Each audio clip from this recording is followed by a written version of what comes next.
اصل مسئلہ جو ہے میرے نزدیک دین کی 3 بنیادی اصطلاحات کی وضاحت ہے، اور اس میں بھی اصل جو ہے اہمیت وہ صرف اسلام اور ایمان کے درمیان فرق۔ اس کی وجہ کیا ہے؟ آپ کو یاد ہوگا جو سب سے پہلا ہم نے مضمون پڑھا تھا دعوت رجوع القرآن والی کتاب سے، کہ ایمان اور اسلام ان دونوں کے مابین فرق کیا ہے۔ اسلام کی بنیاد پر ایک معاشرہ قائم ہوتا ہے، دنیا کا سارا نظام اسلام پر ہے، ایمان پر نہیں ہے، اس لیے کہ ایمان ایک مخفی حقیقت ہے، یہ کسی کے دل میں ہے یا نہیں ہے یہ ہم دنیا میں فیصلہ نہیں کر سکتے۔ حضور کر سکتے تھے، اس لیے کہ حضور کو علم جو ہے وہ وحی کے ذریعے سے حاصل ہوتا تھا۔ کوئی شخص منافق ہے یا مومن ہے، حضور کو اس کے بارے میں کہنے کا اختیار حاصل تھا۔ ویسے بھی یہ کہ ایک تو آپ کو وحی کے ذریعے سے علم حاصل ہوتا تھا، دوسرے یہ کہ جو آپ کو اللہ نے بصیرت دی تھی، اس لیے کہ آپ نے تو فرمایا ہے کہ میں اپنی پشت پر بھی سے بھی دیکھتا ہوں، یہ آپ کے اپنے الفاظ ہیں۔ تو جو خواص ہیں نبوت کے، ہم ان کو عام آدمیوں کے اوپر قیاس نہیں کر سکتے، لہذا ان کا معاملہ تو نوعیت کے اعتبار سے مختلف ہوا۔ لیکن یہ کہ بہرحال دنیا میں کسی اور شخص کو یہ فیصلہ کرنے کا حق حاصل نہیں ہے کہ کوئی شخص مومن ہے یا نہیں ہے۔ سارا فیصلہ ہوگا اس کا کہ مسلم ہے یا نہیں، مسلمان ہے یا نہیں۔ مسلمان اگر ہے تو پھر در حقیقت اسے مسلمان معاشرے کے اندر تمام حقوق حاصل ہیں جو مسلمان کے ہیں، چاہے وہ فاسق ہو، فاجر ہو، چاہے متقی ہو، تہجد گزار ہو، چاہے وہ 5 وقتہ نماز بھی ٹھیک طور سے نہ پڑھتا ہو، کوئی فرق واقع نہیں ہوتا، وہ مسلمان معاشرے کا ایک فرد ہوگا، اسلامی ریاست کا ایک شہری ہوگا، اس کے حقوق برابر ہیں۔ لیکن یہ کہ ایمان بالکل دوسری شے ہے۔ ایمان قلبی یقین کا نام ہے، اور ایمان پر فیصلے ہوں گے قیامت کے دن۔ وہاں یہ نہیں دیکھا جائے گا کہ دنیا میں یہ شخص جو ہے اسلامی ریاست کا شہری سمجھا جاتا تھا یا نہیں سمجھا جاتا تھا، یہ مسلمانوں کا کوئی بہت بڑا قائد تھا، بڑا لیڈر تھا، بہت بڑا جو ہے پیشوا تھا، مرشد تھا، کیا تھا، کچھ بھی ہوا کرے، وہاں تو سارے فیصلے ہوں گے ایمان پر، کہ اگر دل میں ایمان ہے تو معاملہ علیحدہ ہے، دل میں ایمان نہیں ہے تو چاہے تقویٰ کا کتنا ہی لبادہ اوڑھ رکھا ہو، چاہے دینداری کے کتنے ہی اپنے اوپر جو ہے وہ لباس اس نے کسی شخص نے جو ہے وہ اوڑھ لیے ہو، لیکن یہ کہ بہرحال اللہ تعالیٰ کے ہاں فیصلے قیامت کے دن ایمان کی بنیاد پر، دنیا میں تمام تر فیصلہ اسلام کی بنیاد پر۔ اور یہ اصل میں بہت ہی فنڈامنٹل بات ہے۔ حقیقت ایمان کے موضوع پر میرے 5 روز کے یہاں محاضرات ہوئے تھے، ان کے ویڈیو آڈیو کیسٹس موجود ہیں، میں نے اس میں تفصیل سے بیان کیا کہ اس میں کیا کیا لوگوں سے غلطیاں ہوئی۔ سب سے پہلی غلطی جو ہوئی ہے وہ خوارج سے ہوئی کہ انہوں نے گناہ کبیرہ کی بنیاد پر تکفیر کا فیصلہ کرنا شروع کر دیا۔ کسی نے گناہ کبیرہ کا ارتکاب کیا، کافر ہو گیا، کافر ہو گیا تو مرتد ہو گیا، مرتد ہو گیا واجب القتل ہے، مباح الدم ہے، اب اس کا خون جو ہے حلال ہے، خون بہا دینا جائز ہے، اس کا مال جو ہے وہ مال غنیمت کے طور پر آپ اس کو حاصل کر سکتے ہیں۔ یہ ساری چیزیں جو ہے وہ ایک کڑی دوسری کڑی سے جڑتی چلی جائے گی جب آپ نے گناہ کبیرہ کے مرتکب کو کافر کر دیا۔ دیکھیے یہی وجہ ہے کہ اسی موضوع پر امام ابو حنیفہ رحمۃ اللہ علیہ، جو ویسے تو ائمہ 4 میں سے میں بھی انہیں امام اعظم مانتا ہوں، کوئی شک نہیں، قانون کا جس قدر گہرا فہم اللہ نے انہیں دیا تھا، یہ اللہ کی دین ہوتی ہے، جس کو جو شے دے دے اللہ تعالیٰ کی طرف سے عطا ہے، اس کی لاجک، قانون، اس کی جو ہے گہرائی، وہ حضرت امام ابو حنیفہ رحمۃ اللہ علیہ پر اللہ کا خصوصی فضل ہے۔ ان کی کوئی کتاب فقہ پر نہیں ہے، کہا جاتا ہے کہ ایک کتاب، وہ بھی ڈاؤٹ فل ہے، اس کے بارے میں بھی شک ظاہر کیا جاتا ہے کہ وہ بھی ان کی تصنیف ہے یا ان کے کسی شاگرد کی ہے، اس لیے کہ پچھلے زمانے میں یہ رواج تھا کہ شاگرد بھی تصنیفیں لکھ کر اپنے استاد کی طرف منسوب کر دیتے تھے۔ قاضی ثناء اللہ پانی پتی رحمۃ اللہ علیہ تفسیر لکھ رہے، تفسیر کا نام تفسیر مظہری ہے، اور مرزا مظہر جانے جانا رحمۃ اللہ علیہ شہید جو ہے وہ ان کے استاد بھی تھے اور ان کے پیر اور مرشد بھی تھے۔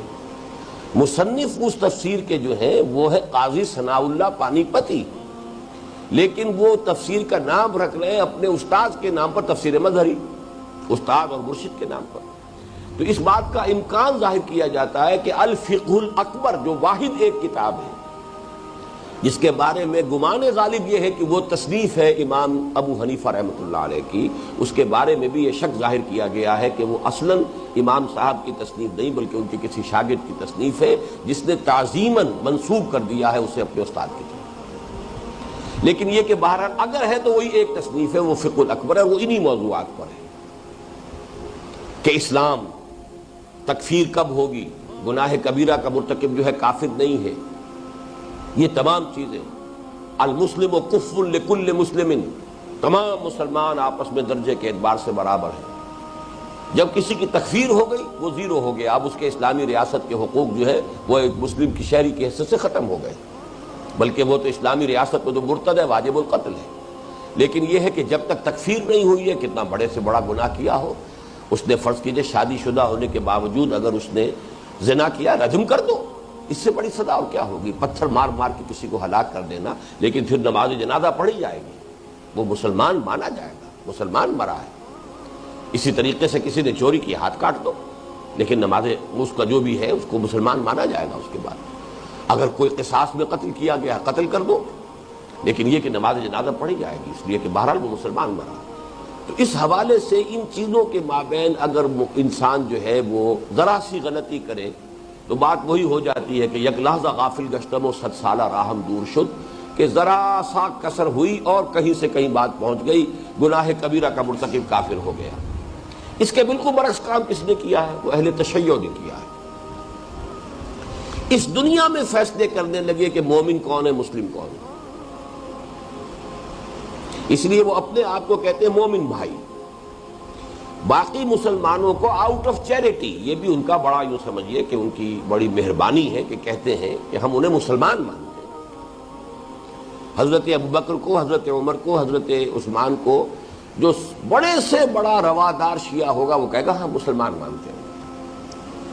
مومن ماننے کو اس لیے وہ تیار نہیں ہے۔ مومن تو ان کے فہرست میں چند ہیں، 5-6 ہیں افراد بس، باقی سب کے سب مسلم ہیں۔ تو یہ ہم ایک بات صحیح ہے کہ مومن اور مسلم میں فرق ہے، یہ تو ہمارا سورہ حجرات کا بڑا برکتی درس ہے۔ قالت الاعراب آمنا قل لم تؤمنوا ولكن قولوا اسلمنا ولما يدخل الايمان في قلوبكم۔ تو اس کیفیت کو تو ہم مانتے ہیں کہ ہو سکتا ہے کہ ایک شخص مسلم مانا جائے اور وہ مومن نہ ہو، لیکن غلطی کیا ہے کہ یہاں آپ فیصلہ کرنے کے مجاز نہیں ہے کہ کون مومن ہے اور کون مسلم ہے۔ یہ اللہ کے ہاں جا کر کھولے گا معاملہ۔ آخرت میں جو فیصلے ہوں گے وہ ایمان کی بنیاد پر ہوں گے، دنیا میں ہم صرف اسلام کا فیصلہ کر سکتے ہیں۔ یہ شخص کافر تھا، ہندو تھا، عیسائی تھا، فلاں تھا، اب مسلمان ہو گیا، اب مسلمان ہے۔ یا یہ شخص مسلمان تھا، اپنے اس قول کی وجہ سے یا فعل کی وجہ سے یا اس نے جو بھی خود جو ہے اعلانیہ اپنا مذہب تبدیل کیا، وہ کافر ہو گیا۔ یہ جو فیصلہ ہوگا تو اس کا فیصلہ تو ہم کر سکتے ہیں کہ یہ غیر مسلم ہو گیا۔ مسلم اور غیر مسلم کا فیصلہ دنیا میں ہوگا، لیکن مسلمان جو ہے آیا وہ مومن ہے، آیا وہ منافق ہے، اور ایک تیسری شکل کیا ہے یاد ہے یا نہیں؟ Zero level. اس لیے کہ اس کو ہمارے عام علماء نہیں مانتے، لیکن میں اس آیت سے استنباط کر کے یہ ثابت کرتا ہوں کہ ایک زیرو لیول بھی ہو سکتا ہے کہ دل میں خلا ہے، نہ ایمان نہ نفاق، اور در حقیقت آج کے مسلمانوں کی عظیم اکثریت اسی کیٹیگری میں ہے، منافق نہیں ہے لیکن مومن بھی نہیں ہے۔ مومن اگر ہوں تو دنیا میں سربلند ہو، انتم الاعلون ان کنتم مومنین، سربلند تو ہم ہیں نہیں، مومن ہم نہیں ہو سکتے، لیکن منافق بھی نہیں، بیچ کی ایک کیٹیگری ہے اس وقت۔ اور اس آیت سے میں نے اسی لیے ثابت کیا قالت الاعراب آمنا قل لم تؤمنوا ولكن قولوا اسلمنا ولما يدخل الايمان في قلوبكم۔ ایمان کی نفی تو نہایت مؤکد انداز میں کر دی گئی۔ لم تؤمنوا اس میں بھی تاکید کا رنگ ہے، ما آمنتم کی بجائے لم تؤمنوا کہنے کے اندر یہ زیادہ زور ہے۔ نمبر 2 اس کے بعد فرمایا ولما يدخل الايمان في قلوبكم، تمہارے دلوں میں ابھی تک ایمان داخل نہیں ہوا، لیکن اس کے ساتھ ہی فرمایا وَإِن تُطِيعُوا اللَّهَ وَرَسُولَهُ لَا يَلِدْكُم مِّنْ أَعْمَالِكُمْ شَيْئًا، اگر تم اللہ اور اس کے رسول کی اطاعت کرتے رہو گے تو تمہارے اعمال میں کوئی کمی نہیں کرے گا، اجر و ثواب میں۔ منافق کا یہ معاملہ ہو نہیں سکتا، منافق کا تو کوئی عمل اللہ کے ہاں قبول ہے ہی نہیں۔ لہذا اسی آیت میں ثبوت موجود ہے کہ وہ نہ مومن ہے نہ منافق ہے۔ اور یہ کہ میتھمیٹکس کا تو سیدھا سا قاعدہ ہے کہ آپ ایک طرف کرتے جائیے پازیٹیو +1 +2 +3 +4 پلس انفینٹی، -1 -2 -3 -4 -5 انفینٹی، درمیان میں لازماً زیرو ہے. لہذا یہ تیسری حالت. لیکن ہم دنیا میں کسی شخص کے بارے میں تعین کے ساتھ فیصلہ نہیں کر سکتے. یہ جملہ بھی جو میں نے کہہ دیا ہے جنرلائز جملہ تو میں کہہ سکتا ہوں کہ آج مسلمانوں کی عظیم اکثریت اس تھرڈ کیٹیگری میں ہے. پرٹیکولر پرسن کو کسی کو میں نہیں کہہ سکتا، کسی شخص کو میں یہ نہیں کہہ سکتا کہ یہ منافق ہے یا مومن ہے، اللہ عالم. تو اس موضوع پر در حقیقت یہ حدیث کہ ریاست کا سارا معاملہ، معاشرے کی ساری بنیاد اسلام پر ہوگی، اس میں ایمان زیر بحث آئے گا ہی نہیں، جبکہ اصل سے ایمان ہے. قیامت جب اصل زندگی آخرت کی زندگی ہے وہاں فیصلہ ہوگا ایمان کی بنیاد پر، تو اصل اہمیت تو اس کی ہے. لیکن دنیا میں جو تمہاری لیمیٹیشنز ہے اس کی بنیاد پر تمہیں سارا معاملہ اسلام کی بنیاد پر کرنا ہے. اب دیکھیے یہاں سب سے پہلا سوال کیا ہے؟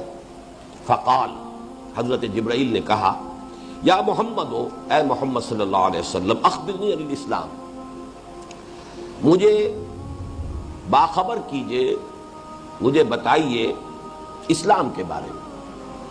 فقال رسول اللہ صلی اللہ علیہ وسلم، تو فرمایا اللہ کے رسول صلی اللہ علیہ وسلم نے، الاسلام ان تشہد. اب یہاں نوٹ کر لیں، تومنا کا لفظ نہیں آیا یہاں. اسلام یہ کہ تو گواہی دے، ان تشہد ان لا الہ الا اللہ وان محمدا عبدہ ورسولہ، وتقیم الصلاۃ وتؤتی الزکاۃ وتصوم رمضان وتحج البیت ان استطعت الیہ سبیلا. اسلام یہ ہے کہ تو گواہی دے کہ اللہ کے سوا کوئی معبود نہیں، اور یہ کہ محمد اس کے بندے صلی اللہ علیہ وسلم اور رسول ہیں، اور تو قائم رکھے نماز کو اور ادا کرتا رہے زکوٰۃ